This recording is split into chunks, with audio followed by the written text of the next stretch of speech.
Audio book वाङ्मयी 53 धर्म तत्व का दर्शन और मर्म चैप्टर 1 पार्ट 26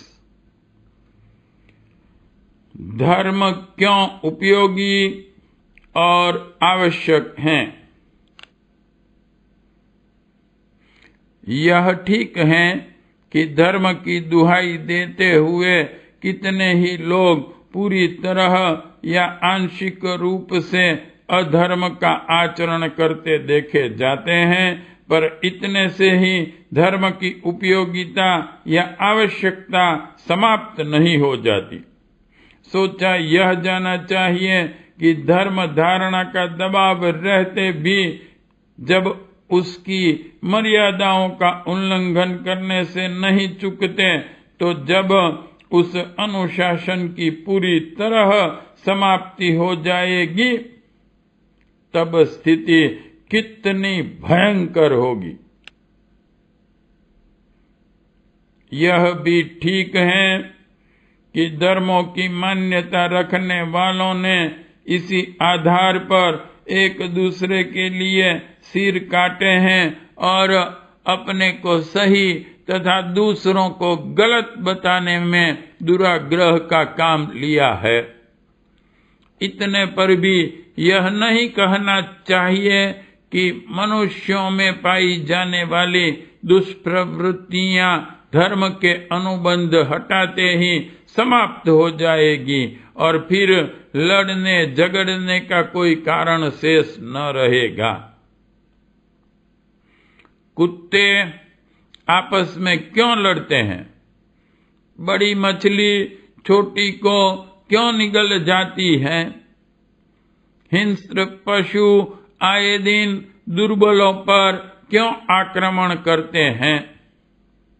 सर्प और बिच्छुओं को अकारण सताते क्यों देखा जाता है? व्याघ्र अपने क्षेत्र में क्यों दूसरे सजातियों को सहन नहीं करते? इस विग्रह का कारण धर्म नहीं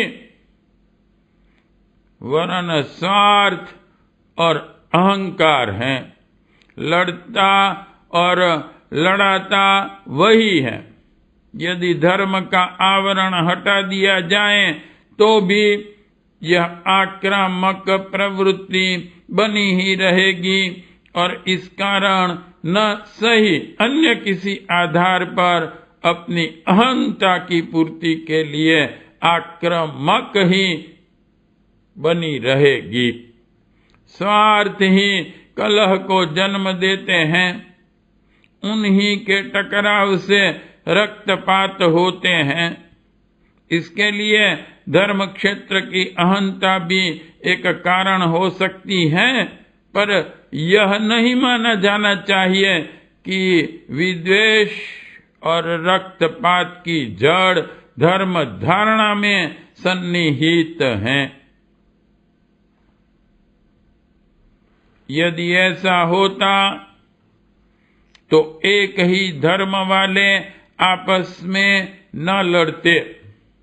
प्रथम और द्वितीय विश्व युद्धों में परस्पर रक्तपात करने वाले दोनों ही पक्ष ईसाई धर्म की मान्यता वाले थे। इनमें एकता रहनी चाहिए थी, पर जब लड़ना ही ठहरा तो धर्म की एकता से कुछ काम बना नहीं और रक्तपात से धरती रंग गई। भारत में चिरकाल से हिंदू धर्मानुयायी रहते आए हैं। कौरव और पांडव दोनों ही पक्ष आस्तिक एवं एक ही धर्म की मान्यता वाले थे। सामंतों के बीच मध्यकाल के अंधकार युग में आए दिन लड़ाइयां होती रही हैं। पुरातन काल में कम युद्ध नहीं हुए। हिंदू, मुसलमान, ईसाई आदि की एकता होते हुए भी उन धर्मों के अनुयायी परस्पर लड़े बिना रहे नहीं, जबकि धार्मिक भिन्नता रहते भी एकता और एकात्मकता के उदाहरण कम नहीं है।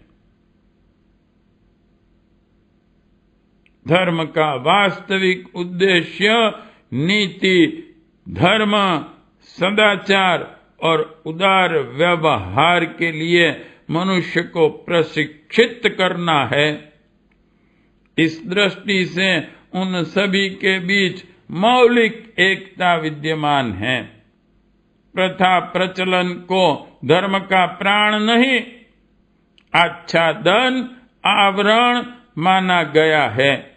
उनकी भिन्नता रहने पर भी परस्पर एकता एवं सद्भावना में अड़चन पड़ने जैसा कोई कारण नहीं।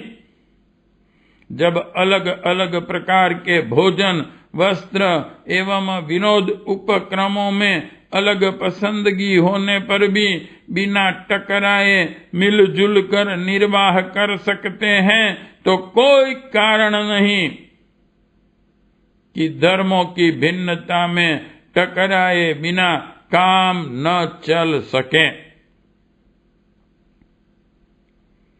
मर्यादाओं को तोड़ने में क्या देर लगने वाली है?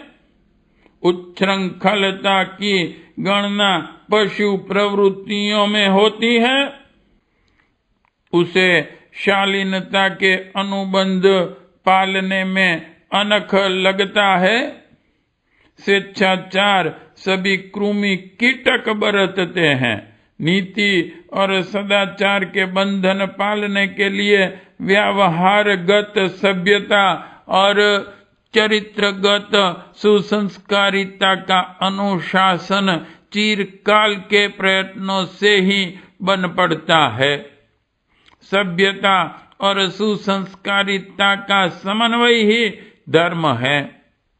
इसे अपनाने से मनुष्य संयम सीखता, मर्यादा पालन का अभ्यास करता है। उदार बनने और संयम अपनाने के लिए भी उसमें दबाव डाला गया है। इन तथ्यों के समन्वय से धर्म पूर्णतया न सही आंशिक रूप में व्यक्ति और समाज की नीतिवान बनाने की ही भूमिका निभाता रहा है। माना कि जितना प्रतिफल धर्म धारणा का होना चाहिए था उतना नहीं हुआ और उस आचरण के पीछे अवांछनीयता को भी प्रश्रय मिलता रहा है। इतने पर वह समग्र विद्या ऐसी नहीं है जिसे अस्वीकार कर दिया जाए और सर्वसाधारण को अधर्मी बनने के लिए प्रोत्साहित किया जाए। पार्ट 26 समाप्त।